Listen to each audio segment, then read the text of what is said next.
Hello, good morning everyone. Welcome to my channel and welcome to another study blog. তো কেমন আছো সবাই? আশা করছি ভালো আছো। আর কেমন চলছে তোমাদের প্রিপারেশন জানিও। লাস্ট কয়েক সপ্তাহে আমার সকালে ওঠার অভ্যেসটা একেবারে চেঞ্জ হয়ে গেছে।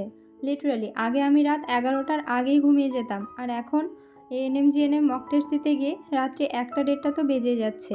আর সকালে যেহেতু ভোরে ওঠার অভ্যেস, তো ঠিক 5টায় ঘুম ভেঙে যায়। বাট তাও একটু শুয়ে থাকি, তো আজকেও একটু শুয়েছিলাম। তারপর ওই 6টার সময় বসলাম পড়তে। আজ তো সকাল থেকে প্রচণ্ড রোদ বেরিয়েছে, তো মনে হচ্ছে না এখন সকাল 6টা বাজে। আর 7টা থেকে আমার পড়ানো আছে। তো এখন আমি ভাবছিলাম লাইফ সায়েন্সের একটা টপিক কমপ্লিট করব। তো বেশ কয়েকদিন থেকে উইদাউট টু ডু লিস্টে পড়াশোনা চলছে। অ্যাকচুয়ালি একটা সময় পর টু ডু লিস্টটা অতটা ম্যাটার করে না, বাট টু ডু লিস্ট অনুযায়ী পড়াশোনা করলে কি হয়, দিনটা আমাদের প্রোডাক্টিভ যায়। আর উইদাউট টু ডু লিস্ট পড়াশোনা করলে আমার তো সারাদিন কেমন যেন অগোছালো হয়ে যায়। কিন্তু এই কিছুদিন আমি আমার উইক পয়েন্টগুলো খুঁজে বের করে পড়াশোনা করছি, যার জন্য নতুন করে আর টু ডু লিস্ট করছি না। তো যাই হোক, এখন পড়াশোনা কমপ্লিট করে আমি বসবো টিউশন পড়াতে, কারণ 7টার সময় অলরেডি আমার স্টুডেন্ট এসে বসে আছে। তো ওরা আমাকে পড়তে দেখে চুপচাপ নিজেরাও পড়াশোনা শুরু করে দিয়েছিল।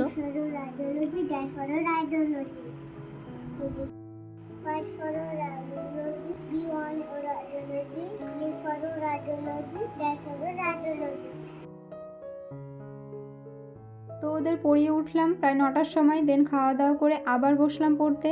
আর এখন প্রায় 9:30 মতো বাজে। তো এখন আমি পড়ছিলাম লাইফ সায়েন্স। আর আমি এই কিছুদিন মক টেস্ট দিয়ে আইডেন্টিফাই করেছি কোন কোন চ্যাপ্টারগুলো থেকে কোয়েশ্চেন দেখলেই আমি কনফিউজড হয়ে যাচ্ছি। তো আজ সেগুলোই ভালো করে পড়ার প্ল্যান আছে। তো আমার কাছে যেহেতু ক্লাস 9-এর লাইফ সায়েন্স বইটা নেই, যার জন্য আমি ওই চ্যাপ্টারগুলো বেশিরভাগটাই আমার জেনারেল সায়েন্স বই থেকে কভার করছি, আর বাকিটা ইউটিউব। আজ সকালে পড়ানো থাকায় সকালের সময়টায় অনেকটাই কম সময় পাচ্ছি। তো আজ ভেবেছি ইংলিশ, ম্যাথ এগুলো সব স্কিপ করে যাব, শুধু বায়োলজি আর ফিজিক্স পড়বো। আর বায়োলজি আমি রিভিশনের পাশাপাশি এমসিকিউ প্র্যাকটিস করছি। তো তোমাদেরও সাজেশন দিচ্ছি যে বেশি বেশি করে এমসিকিউ প্র্যাকটিস করো, কারণ এমসিকিউ প্র্যাকটিস করলে তোমরা বুঝতে পারবে যে তোমাদের কোন কোন জায়গাগুলো উইক পয়েন্ট। সকাল থেকে মাত্র 2টো টপিক কমপ্লিট করেছি, একটা ব্রেন আর একটা যে মানুষের 5টা জ্ঞানেন্দ্রিয় থাকে, তো সেগুলোই, কারণ এখান থেকেও বিভিন্ন ধরনের কোয়েশ্চেন দেখা যায়। তো সেগুলোই একটু এমসিকিউ টাইপ কোয়েশ্চেনগুলো প্র্যাকটিস করেছি, তারপর স্নান করে নিলাম, কারণ স্নান না করলে পড়াশোনাতেও খুব একটা মন বসছিল না।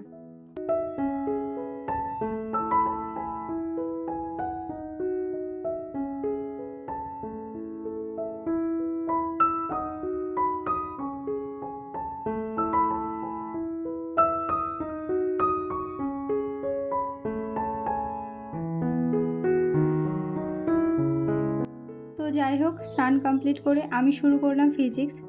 আর আজ সকাল থেকেই ঠিকঠাক পড়া হচ্ছে না। মা ছিল না বাড়িতে, সেই জন্য বাড়ির মোটামুটি কাজ আমাকেই করতে হয়েছে।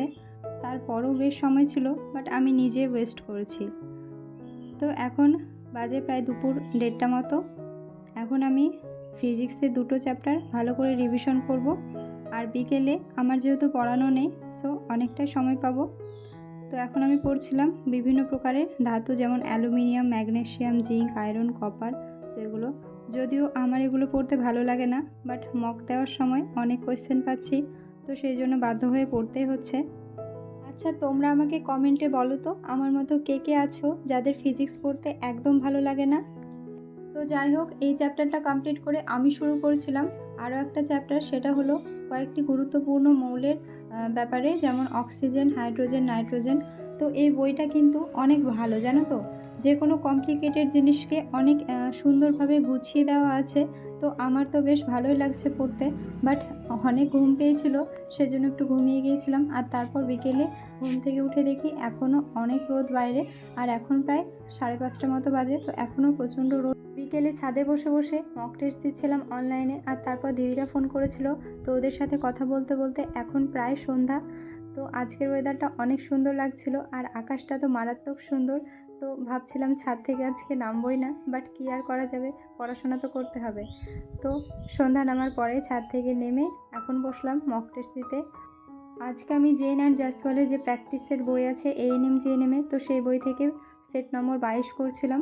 তো এই বই বেশিরভাগ প্রশ্নই তপতী পাবলিকেশনের বই থেকে হুবহু কপি করে দিয়েছে, সেজন্য এই বইটা আমার অতটা ভালো লাগে না। বাট এখান থেকেও একবার মক দিয়ে দেখতে চাই যে আমার স্কোরটা কত আসছে।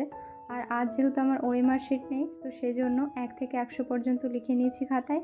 তো এইভাবেই মক টেস্ট দিতে হচ্ছে। আর ওইদিকে আমি ফোনে টাইম সেট করে রেখেছিলাম।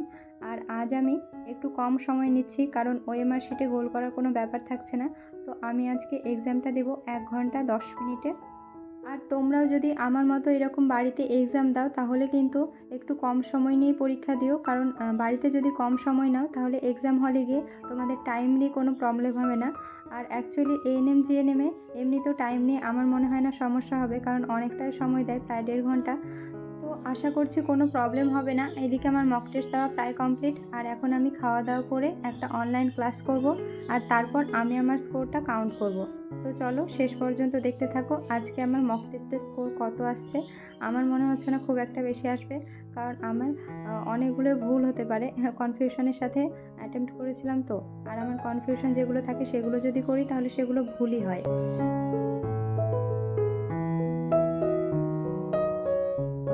তো যাই হোক, আমার ক্লাসটা প্রায় 1 ঘন্টা মতো ছিল, আর এখন প্রায় 12:30 বাজে।